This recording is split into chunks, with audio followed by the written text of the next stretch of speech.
I'm Gavin Cleespy, the Director of Programs, Exhibitions, and Community Partnerships for MHS. I'm happy to welcome the hardy crew who have made it in despite the heat. And I'm also happy to welcome all the people who are joining us online. Of course, you never actually know how many people are going to join you online, but I can say that this afternoon we had 225 people signed up. So hopefully a good number of them have shown up. For anyone who might be visiting the Mass Historical Society for the first time, I'd like to extend a special welcome. We're the first historical society in America. We date back to 1791. As I like to point out, when we were founded, our founding president, Jeremy Belknap, wrote to Paul Revere, and Paul Revere wrote back.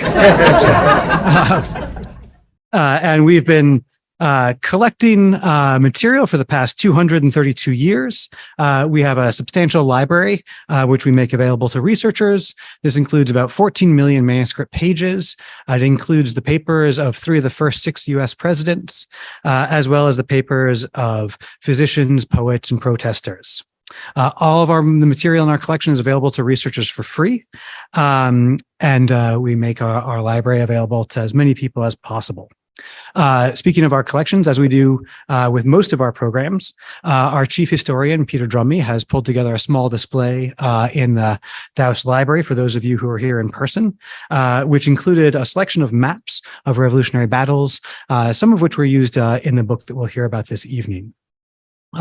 We also, as many of you know, host a wide variety of programs. We're only able to host these programs thanks to the support of our members and donors.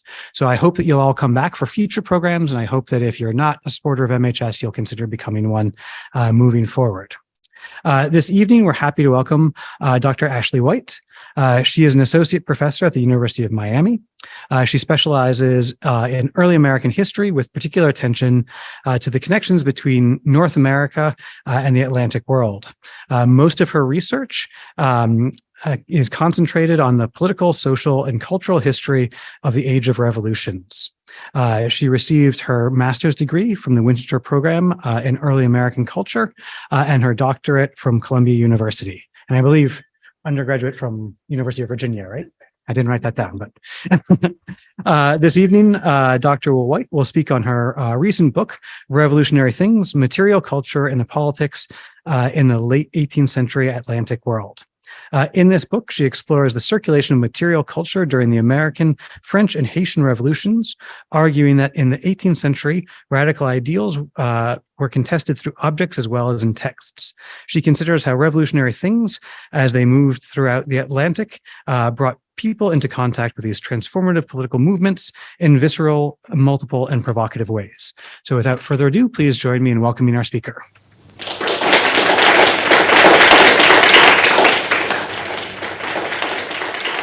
Thank you so much for being here in person and online. It's a pleasure to be in Boston, where it is actually cooler than Miami. And I can't tell you how grateful I am for that. A bit of a climactic break. And thanks to everyone at MHS for making this talk possible. It's a real pleasure. All right. So when we reflect on the age of Atlantic revolutions, those sweeping political changes of the late 18th century and early 19th centuries, one central question that informs our considerations is, what inspired diverse people to act so audaciously? And in looking to answer that query, we turn most often to texts, the declarations, speeches, pamphlets, and accounts that proliferated in this era. Through these works, we puzzle out what diverse actors in various locales meant when they called for revolution. And the exchanges of these texts across oceans helps us to track how these upheavals became a transnational phenomenon. And this is all well and good. In Bernard Bailyn's Boston, I would never say that the texts are not worthy of subjects. But tonight, I want to suggest another approach to the issue of political ideology and motivation, namely through material culture. What animates my exploration is an interest in the ways that objects inform debates during the American, French, and Haitian revolutions. In other words, how certain things became revolutionary. Typically, we consider the political potential of material culture within the context of individual revolutions. In the United States, France, and Haiti, objects were an important means through which Republican regimes introduced fresh motifs and slogans as part of their endeavors to sweep out old governments and to establish the legitimacy of new ones. But we know that these political movements transcended national borders, and so did the material culture associated with them. As things with revolutionary affiliations circulated, they affected, rather than merely reflected, the contests at the heart of the American, French, and Haitian revolutions. These items shaped people's understandings of key concepts like equality, freedom, and solidarity, and individuals turned to material culture to promote and sometimes to thwart the realization of these ideals on the ground. So actors with sundry backgrounds, enslaved and free, women and men, poor and elite, they all found opportunities through objects to participate in seminal debates of the day. To be sure, not all things related to these three revolutions traveled to the same degree or crossed borders with the same ease.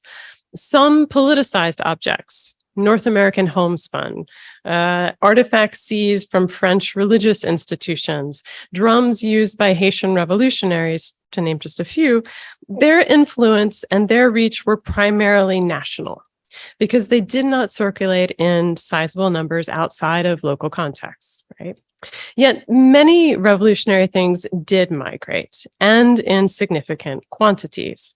So we can track the Atlantic movement of diverse categories of objects, so ceramics, metalware, and furniture. Oh, hold on. You get a preview. All right, ceramics, metalware, and furniture. And actually, you can see here one from the Swan collection, just down the way. You know what's coming. Uniforms, military clothing, and accessories, right? Maps and prints, right? And even life-size wax figures, right? Now, some of these things originated at a revolutionary site and voyaged beyond it, while others were fabricated outside of the United States, France, or Haiti, but referenced those places. So, for instance, British or American-made items about the French and Haitian revolutions, right? No matter their points of origin, these things bridged the North American and Francophone worlds in this decisive moment, right? And this is a bit much to look at before dinner, so we'll go blank. Now, in locating the precise political impact of these assorted things, an object's genre mattered in at least three ways, right? And this is something curators know, like my friends, but I think historians don't pay enough attention to, right? So first, the traits unique to a type of object, military clothing versus printed portraits, for example, they figured in its particular political capacity.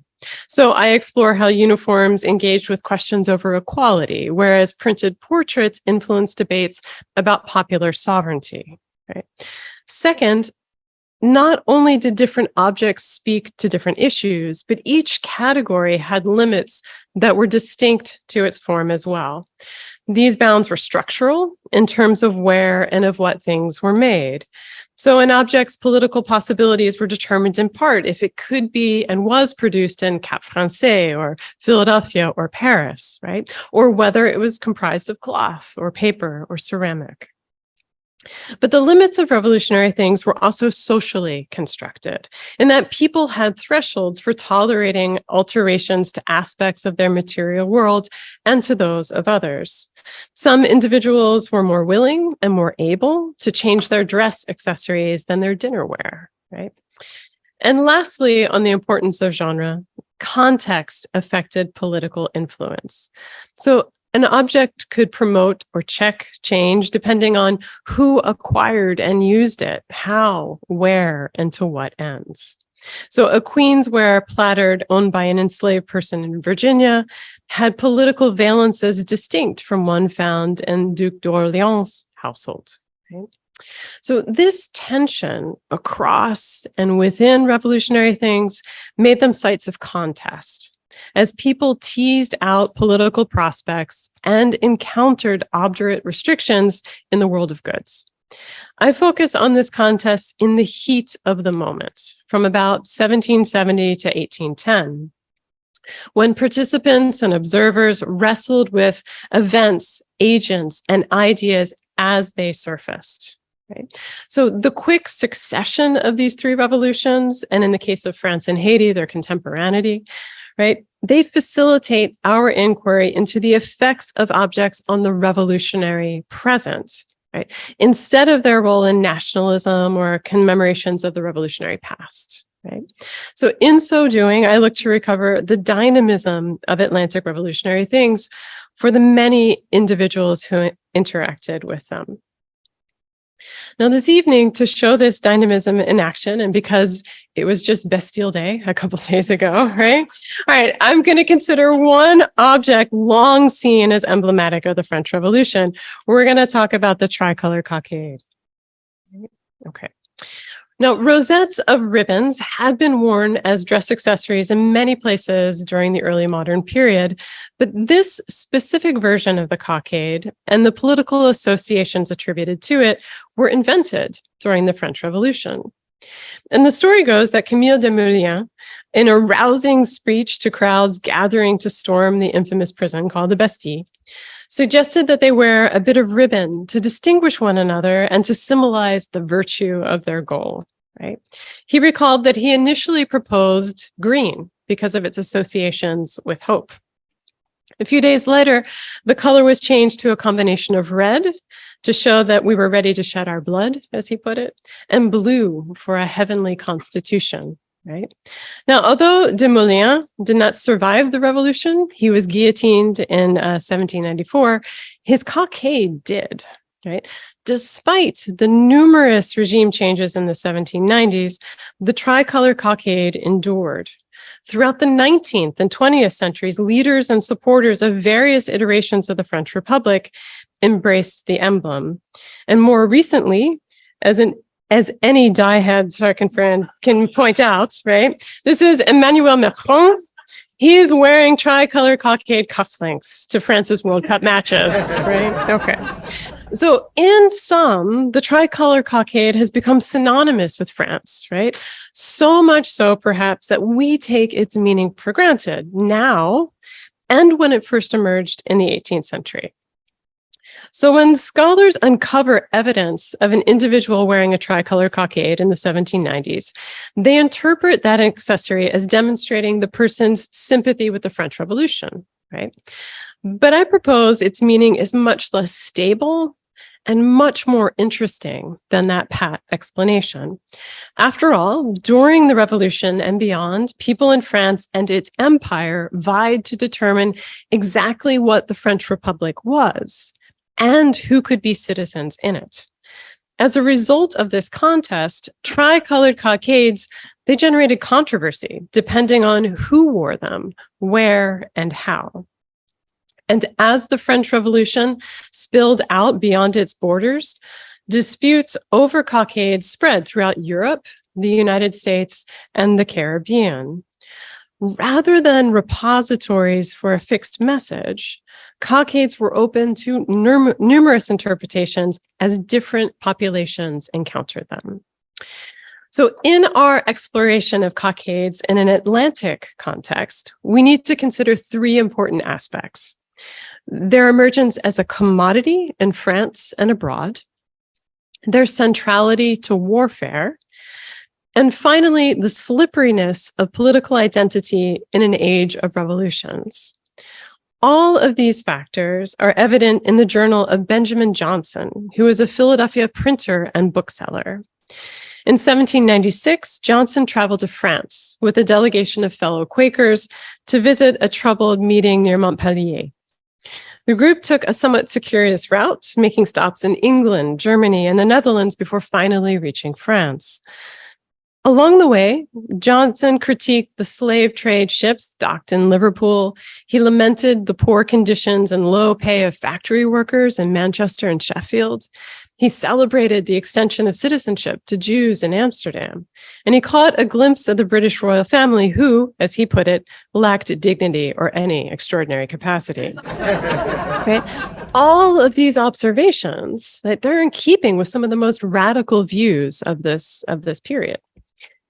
But as Johnson and his party drew closer to their destination of France, he became agitated by the prospect of having to put on a tricolor cockade. And in his diary, he recounted the tense moment when the ship docked at the French coast. He noted that every passenger on board, except himself and his Quaker companions, had cockades with them, either on their hats or in their pockets, ready to put on. Right? Some offered to share their extra cockades with Johnson. When he declined, they advised that if he didn't want to wear one, then he should have a bit of three-colored ribbon to show any official who might stop him. And Johnson lamented, I put the whole quotation up there because I know you can read, so I'm just talking through, right? That he was not able, for want of their language, fully to explain the reason for declining this badge of war. Now, we might be tempted to attribute his refusal to his Americanness or to his Quakerism, right? But the episode and Johnson's particular framing of it flag associations with cockades that held true for diverse Atlantic actors. So let us now turn to examine each aspect: cockades as transnational goods, as military emblems, and as markers of political belonging. All right. First, as commodities.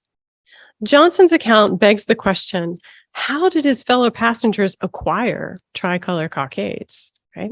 Now, French consumers could purchase tricolor cockades in shops, by subscription, and on the streets. They were in such demand that as early as the fall of 1789, the Anglophone press claimed that the French had spent nearly 1 million livres on cockades. Now, although the sum is probably hyperbolic, right? The economic trend makes sense in a national context, right? As the tricolor cockade emerged as the popular emblem, French people bought a lot of them. But what about outside of France? According to one of Johnson's fellow travelers, a cockade was, quote, even more necessary than a passport. Many people knew they needed cockades to travel safely abroad. For those who failed to procure a cockade before arriving to France, vendors in port cities hawked them to newcomers as they disembarked. But most of Johnson's fellow passengers already had their cockades, with extras to spare.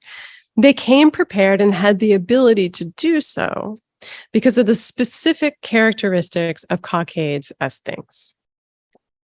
Cockades were a steady business during the Age of Revolutions in France and elsewhere, because in comparison to other types of wares, cockades were affordable for large swaths of the population. Although they could be found in wool or in leather, the most common material for cockades was silk ribbon, and it cost less than a shilling for a yard, which is plenty to make a cockade. The low price reflected a competitive market in which both Britain and France supported robust manufacturers in Coventry and in Saint-Étienne, respectively, and they supplied home and empire. Moreover, ribbon was a familiar embellishment because it was both an ornament and a fastener for men and women's clothing. And here you see it in its grandeur. Right. As one visitor remarked about colonial Saint-Domingue, everyone from officials to merchants to townspeoples were, quote, covered with ribbons. Some men tied their queues and shoes with lengths of ribbon. It decorated men's hats and secured women's bonnets and caps. It edged handkerchiefs and lapels. It circled necks and waists, and it dangled medallions, cameos, and other ornaments. Right. Anecdotal and visual sources testify to the assorted applications for ribbon, not only between the sexes, but also among people at all social levels. Most strikingly, some Black men and women appropriated ribbon in their dress in ways that served their own senses of sartorial expression. Late 18th century images show free and enslaved women of African descent trimming their hats, necks, and handkerchiefs with ribbon. While these depictions were idealized, right? Textual evidence suggests that enslaved men and women purchased and used ribbon when they could. A 1783 a German soldier passing through Saint-Domingue observed that enslaved people brought produce to market and applied the profits to, quote, buy some trinkets, like the finest ribbon, which gave them the satisfaction of being different from their poor comrades. Advertisements for runaway enslaved people in the Caribbean and the United States occasionally noted ribbed embellishments on their clothing, such as one for an enslaved barber in Kingston, Jamaica, who wore a fustian coatee lapelled and edged with blue ribbon. Now, given the low cost of ribbon and its pervasiveness in extant dress practices, cockades were accessible articles with enormous potential for popular appeal. And sure enough, they turned up everywhere from the United States to the Caribbean to Europe, right? Although the tricolor is perhaps the most recognizable today, there was an astonishing variety of politicized cockades. In the late 1780s, one needed an orange cockade in Holland, and in the 1790s, it was adopted in Suriname and Curacao.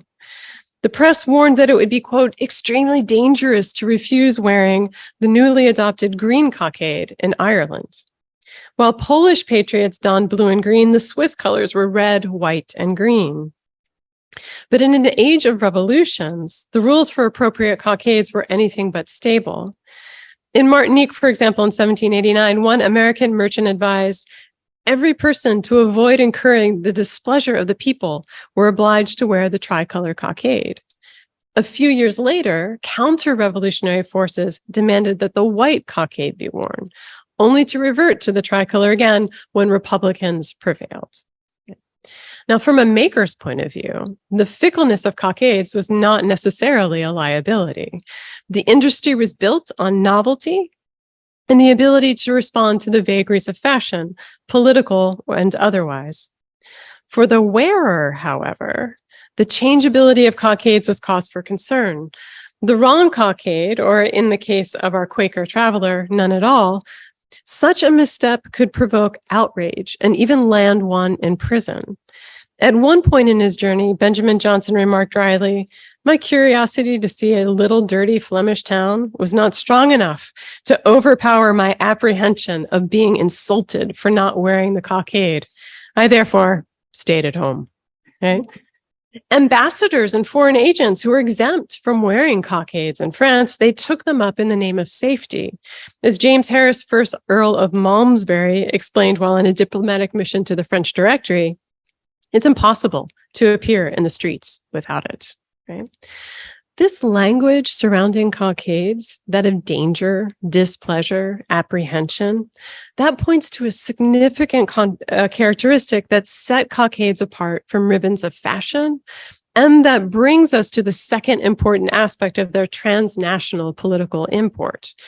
And cockades, as Jonson reflected while on ship, they were badges of war. One could argue that Jonson, as a pacifist, was attuned to anything that hinted at armed conflict. Yet his observation was typical because in the 18th century, cockades' firmest affiliation was with the military. At a time when uniforms were not uniform,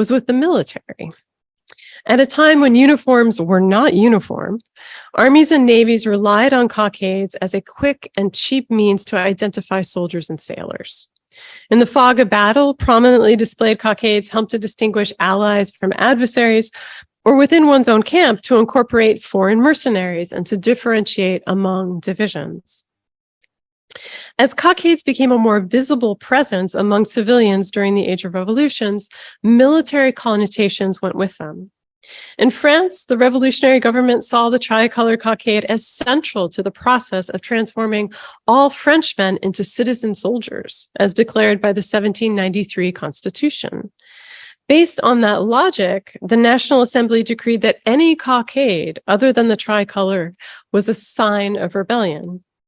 During the Terror, when the Revolutionary Tribunal published lists of men and women condemned to the guillotine, they were often accused of, along with other crimes, trampling the cockade underfoot. And here you can see all the tricolor cockades on the ground being trampled and others being raised. Well into the 1790s, this indictment held sway. In 1798, when the colonial commissioner Léger-Félicité Sotenax appeared before the French legislature to justify his actions in Saint-Domingue, he alleged that André Rigaud, who was the rising leader in the southern part of the colony, had trodden underfoot the Republican cockade and hoisted the standard of rebellion. So to dishonor the cockade or to wear a different one was treasonous and punishable.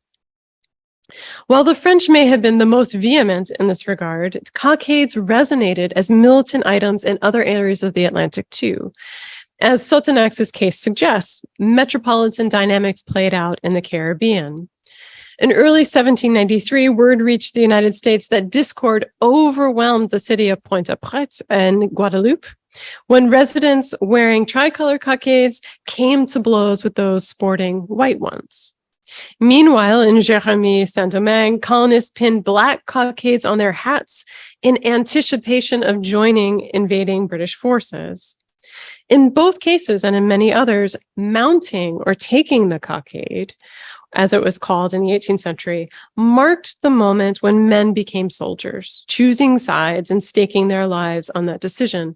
And here's as a kind of visual satire of recruits. But what you notice is they've been recruited, they're wearing their civilian clothes, but they all have cockades pinned to their hats. That's the moment when they commit. The cockade took on distinctive connotations in the Caribbean, though, because of the presence of Black men. And this is for Peter, right? Several reports listed cockades as part of the arsenal for effecting war in the West Indies. When conspiracies were discovered among enslaved people in Dominica and Martinique, officials on both islands reported that they found stashes of arms, ammunition, and French cockades.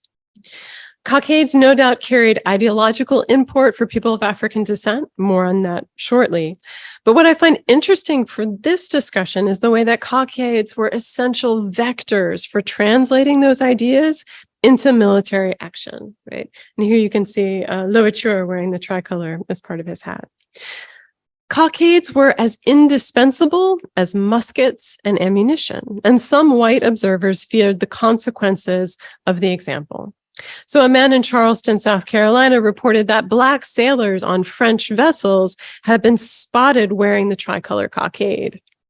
And in an editorial, he asked apprehensively, "What effect might this produce on our slaves? Have we not every reason to fear it will make them very restless in their present situation?"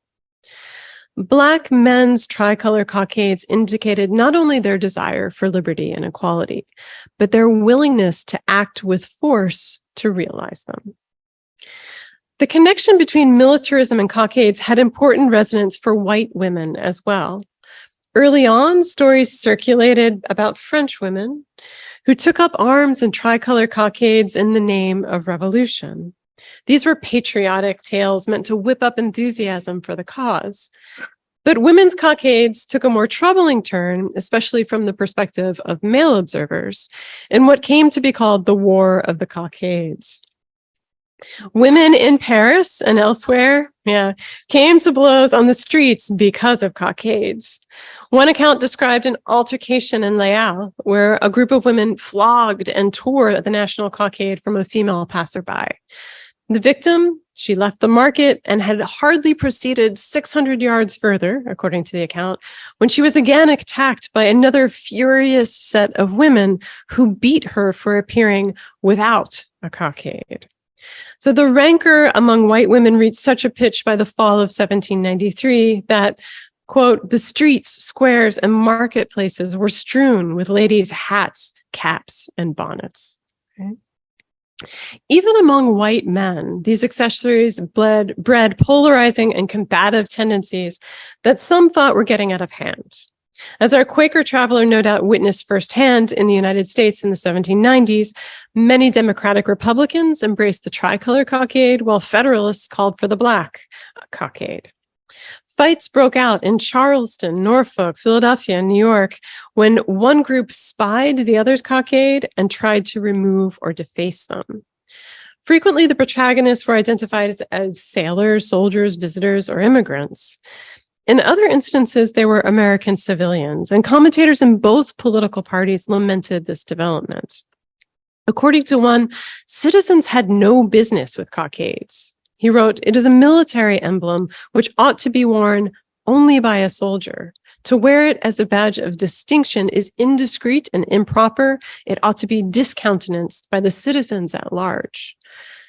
Cockades were understood as a bellicose incitement to violence, and if they spread among civilians, then civil war could be a possible result. No matter where these cockade-inspired outbursts occurred, critics cast them as the initiatives of unthinking mobs, and this is a familiar trope in the early modern period. However, this explanation attempted to dismiss the possible political influences behind this violence, in that one influential ideological strand from the Age of Revolutions ties one's right to freedom and citizenship to one's willingness to fight and potentially die for them. In sum, a virtuous man fought for liberty and in the process proved himself worthy of the reward. Gender and racial hierarchies denied white women and Black people this capacity, and it was one justification for their continued political and social subjugation. So when white women and people of African descent wore cockades, they claimed the militarism seen as fundamental to enjoying rights, which many observers were unwilling to accept. As for white men, who in theory could enjoy all that the cockade represented, their violence threatened to level social and political hierarchies to an extent that went too far for opponents and even for some revolutionary leaders. This discussion about the militarism of cockades brings us to the third and last aspect to consider, namely the political content of cockades. What precisely were cockade wearers claiming ideologically? In the Age of Revolutions, the answer to this question is less obvious than expected. Let's start with the basic issue of color. Specific colors had national significance, but the points of overlap, instances when two or more nations adopted the same colors, resulted in confusion and arguments. Was the tricolor French or Haitian? Was it French or American? Were Black cockades British or American? Embellished cockades, ones that incorporated additional motifs or slogans, right, like the one on here on the left, they provided some ideological precision and celebrated specific aspects of political transformation. So the tricolor cockade with an image of the French Constitution backed that moment of revolutionary reform, the version of the Constitution passed in 1790, or in the case of the United States, the addition of a silver eagle to a Black cockade celebrated federalism, right? At times, though, these elements failed to clarify a wearer's ideological stance, especially as cockades surfaced in different places. Consider one case from the Caribbean. In 1793, British prisoners escaped from Saint-Domingue to Cuba, and they brought with them a cockade, which they said had been in the hands of Black, as they put it, rebels. Documents describe the cockade's decoration in some detail. A little heart of grain bordered in gold, on one side a fleur-de-lis in the center, and on the other an inscription that reads Constitution. The trio of symbols recalls a phase of the French Revolution when demands for constitutional monarchy drove political reform. In 1790 and 1791, faience manufacturers produced wares painted with three flaming hearts representing the three orders of government, slogans like the nation, the law, the king, and constitution, and fleur-de-lis, among other emblems. These designs fell out of favor with the execution of Louis XVI and the Jacobin turn in early 1793.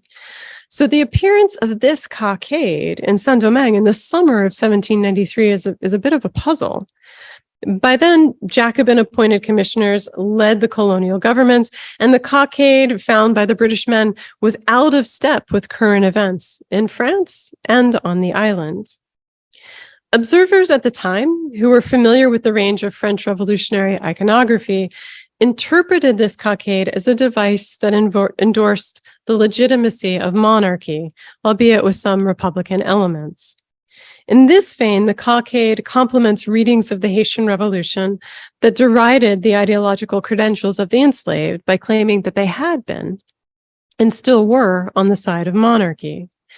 These critics described the rebellion as a counter-revolution, in which enslaved people, quote, believed in the imprisonment of the king, that he had issued them orders to arm themselves and to restore him to liberty.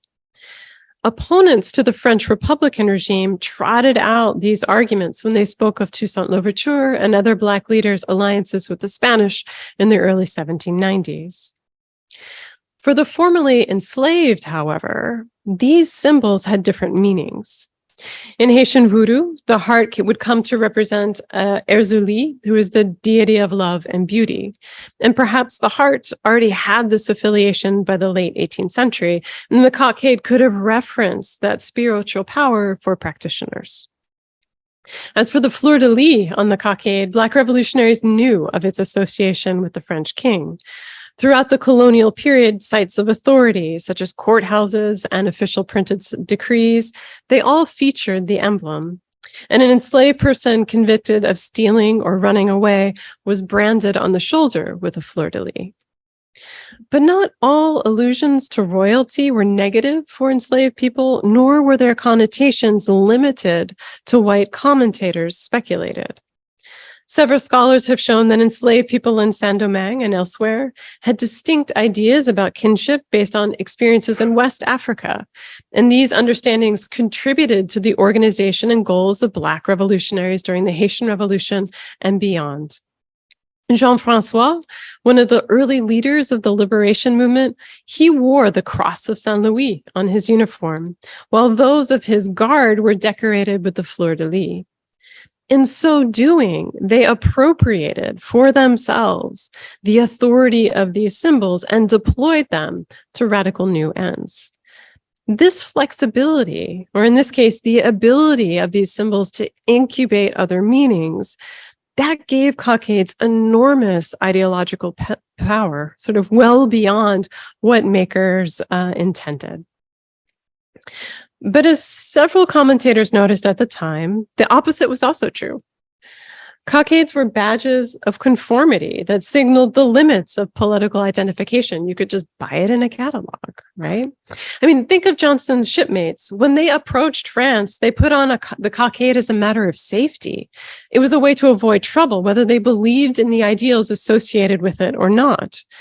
When the French government stipulated that all foreigners had to wear the cockade while in the country, and that people in newly incorporated territories had to embrace the emblem too, there is, in the very absolutism of these decrees, a tacit recognition that the wearers may not espouse the ideas, like it's compulsion rather than voluntarism, right? One could argue that these laws are didactic. They were designed to help the wearer inculcate the Republican values that the cockade supposedly encapsulated. Governor General Victor Hugues in Guadeloupe, he made such a case when he requested that his superiors send thousands of cockades for distribution among Black soldiers, describing the cockades as, quote, little stimulants that produce great effects. Pedagogy sometimes fell short, though, and observers in Britain, France, the United States, and the Caribbean pointed out the gap between what the cockade was supposed to signify and the character of the people who wore it. In Britain, some mocked cockaded heroes who played the soldier, but whose courage went only as deep as their ribbons. In Matthew Darley's famous Macaroni series of the 1770s, his subjects are frequently bedecked with cascades of ribbon as a clear sign of their frivolity. Along with other outlandishly sized accoutrements, we could talk about the sword if you want. The Marshal Macaroni has a flamboyant cockade that dwarfs the hat. It swallows it in tentacles of black silk ribbon.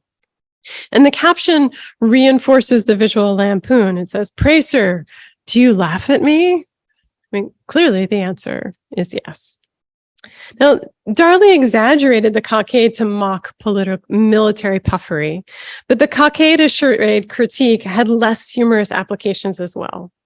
Newspapers were littered with anecdotes of men who wore cockades to cloak their misdeeds, to escape from prison, to secure credit, to steal, to seduce young women. In these scenarios, a man used the cockade, an honorific trapping of a soldier or a citizen soldier, to inveigle his way into someone's confidence and to take advantage of him or her. Wearers could be ideologically deficient too.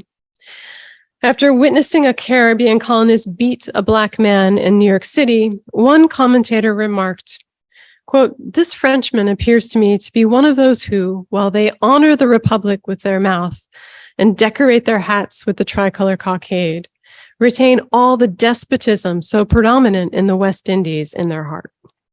The author pivots from this episode to a reflection on the gap between what people wear and what they do. Let a man's professions be what they may, I cannot believe he has any real regard for genuine Republican principles so long as he violates the strict law of nature in depriving his fellow creature of that liberty which every man undoubtedly has a right and capacity to enjoy. Now, this editorial dates from 1795, a year after slavery had been legally and immediately abolished in the French Caribbean, and men of African descent there became citizens. The only reason, then, the Frenchmen could continue to keep a man enslaved and to treat him with impunity is because he migrated to New York. The author hints that the real hypocrisy exists in the United States, whose laws abet the deprivation of Black people's liberty. A man of genuine Republican principles must support gradual manumission, which was then up for consideration in New York and finally passed in 1799. As this incident, as well as the others indicate, cockades were not clear markers of political fidelity. Rather, they ran the gamut from banal to suspicious to avid, and their very adaptability provided wearers opportunities to expand and to subvert revolutionary ideals. Now, through this exploration of cockades and their movement, we see that a small rosette of ribbon was far from simple. Cockades were powerful things for the ways they could gather people to act on their political loyalties, and revolutionary leaders relied on this capacity to propel their endeavors. But time and again, the accessibility of cockades as a commodity, combined with their militant connotations, that extended the sphere of political participation in ways that made some revolutionaries and their opponents uncomfortable. Women, the enslaved, and the wrong kind of white man could appropriate, broaden, and act on the ideals associated with cockades, even when authorities thought that these sectors of the population were not ready or never would be ready for political power. And yet, since cockades were markers of conformity, they emphasized the potential distance between conviction and appearance, an aspect of cockades that undercut their purpose and was exacerbated by their transnational movement. In sum, we cannot, nor could actors at the time, divide wearers into pro and anti-revolutionary camps, be it the Haitian, French, or American, based on cockades. And it's in this manner that cockades stand as an emblem of the age of revolutions, not for their tidy encapsulation of principles and political groups, but for the ways cockades manifested the instability, ambiguity, and tension of Atlantic revolutions as they happened. Cockades reveal the messy process of assembling people in the name of ideals, and they show us how things afforded the unlettered, the subjugated, and the disenfranchised with ways to take revolutions into their own hands. In closing, I'd like to suggest that this material view on politics is important to interpretations of the US, French, and Haitian revolutions, because things were and still are vital to human existence, perhaps more so than text, the usual source for historians of revolutionary politics. Whether enslaved or free, poor or elite, male or female, late 18th century individuals lived in material worlds in which people acted on things and were affected by them too. And given this fundamental condition, we cannot comprehend the achievements and the limitations of this defining era without taking seriously the consequences of things, even as in the case of cockades, the very smallest and seemingly most familiar of things. Thank you so much.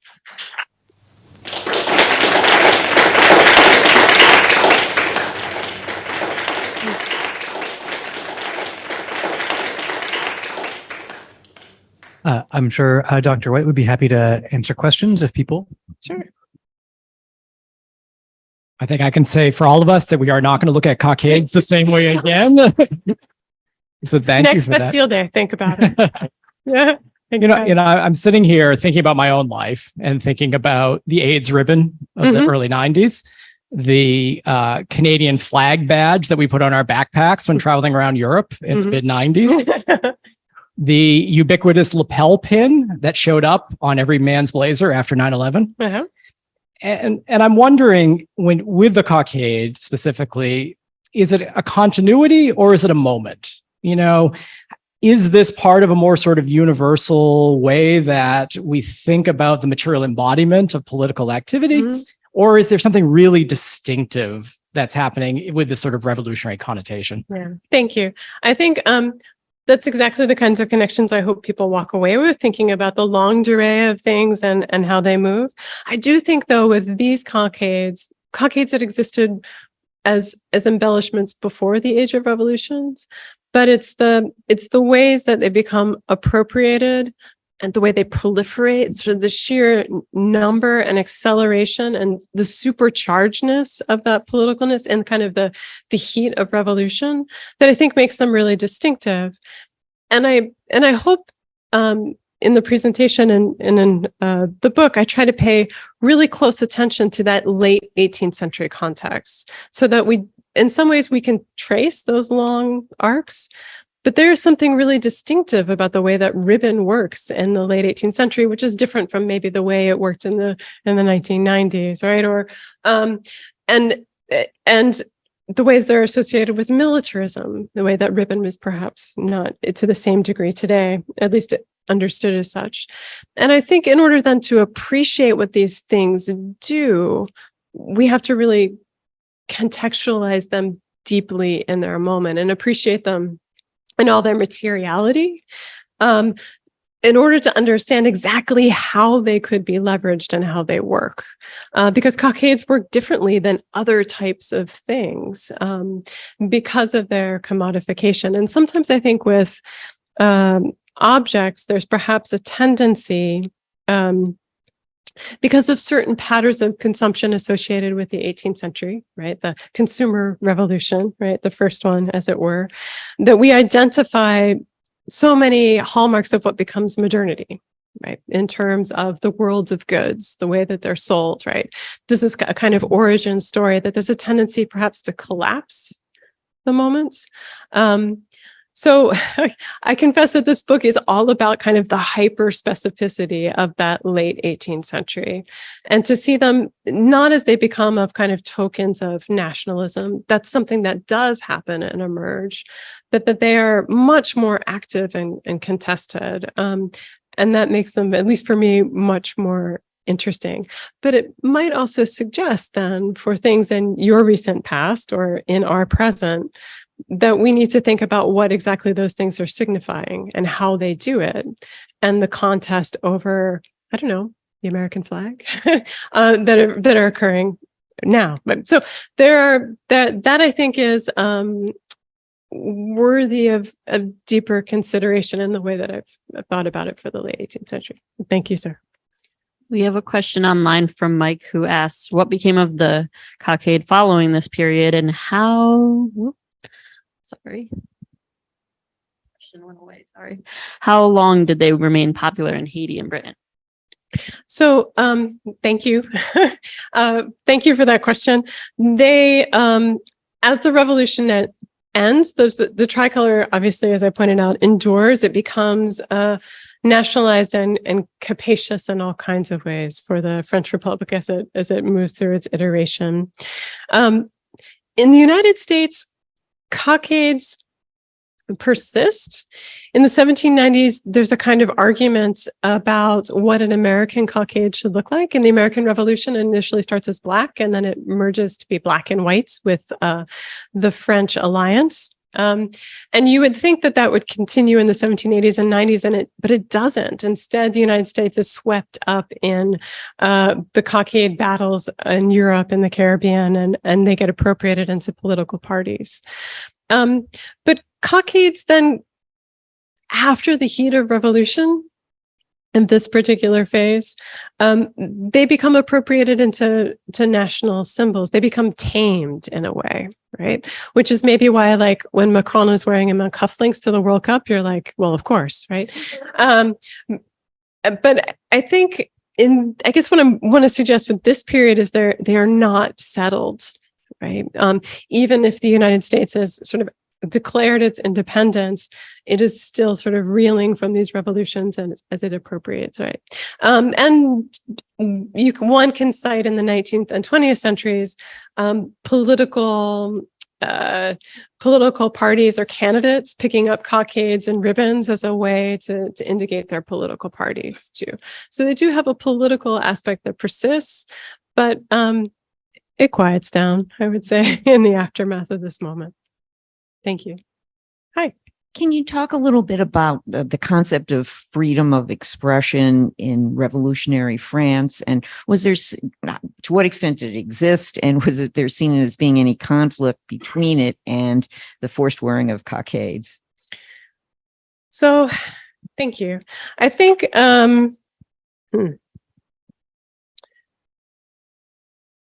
think in terms of, well, it depends on what moment of the French Revolution you're looking, right? So, in the heat of the Jacobin moment, right, in the moment of the terror from 1793 to 1794, the freedom of political expression, one could argue, contracts, right, in the name of the radical platform of the Jacobin, right? And that's the height of executions, although many more people were killed by the war than they ever were by the guillotine, right? So that becomes emblematic of the violence, but that's a kind of projection after the fact. So initially in the French Revolution, there's this idea of freedom of expression. Like, there's a way that the people are speaking. That's one of the things that's motivating, right? And as the revolution moves through its phases of a constitutional monarchy, when Louis XVI tries to flee, you get a contraction of that in the name of trying to maintain these ideals. Right. And then with the fall of the Jacobins, there's an opening of contest and idea for the rule of law. Right. But it is in the French Revolution a moving target. Right. One could also argue that freedom of expression in the American Revolution is a moving target in the ways that many printing presses were, ones that survived and say weren't in British held cities, were trying to clamp down on dissent in some clear ways. People who spoke out about the revolution faced reprisals, both physical and property. In all of these spaces, there's a call, right, for the freedom of expression, and in the name of the freedom of expression, there's a pushback against it. Yeah. So in that way, France has its own unique contours, but I would say that conundrum can be found in all the revolutions. Thank you. Hi. Hi. I was wondering if you knew of any examples of audio signals of this type. And during the Italian nationalist movement, when they were trying to become independent from the Austro-Hungarian Empire, the Lament of the Hebrew Slaves, a chorus from one of Verdi's operas, became sort of a way that people would identify themselves because the Austrians were very suppressive. Mm-hmm. So in public places, people would start whistling that particular theme as a way of identifying themselves to potential colleagues there. And I was just curious as to whether this sort of thing occurred in any of these earlier times. Yeah. There's a book called Singing the Revolution, which you should look into. And that one of, which deals with the French Revolution. But there is, by Laura Mason, it's a great book. Yes, there are songs that become part of individual revolutions, and some of them they do migrate, right? But I'm trying to think. So yes, it's there.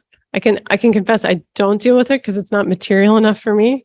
But for sure, it's something that becomes a way to inspire people to action, right? Either through a particular melody that's associated with words, or also to kind of signal defeat, right? Like at Yorktown, the British play the world upside down when they're giving over that thing. So there's a way that there's a whole soundscape of maybe that's the next book, right? Like of Atlantic revolutions, and we know that the sheet music is also moving in this period. But yeah, it would be there too. Thank you. Thank you, Dr. White, for a fabulous presentation. And I would say that we have books available for sale in the lobby. And for those of us joining online, I hope that they will purchase a book from their favorite online retailer, perhaps bookshops.org, not to plug it for anyone. Go independent. And thank you very much. Oh, thank you so much. I appreciate it.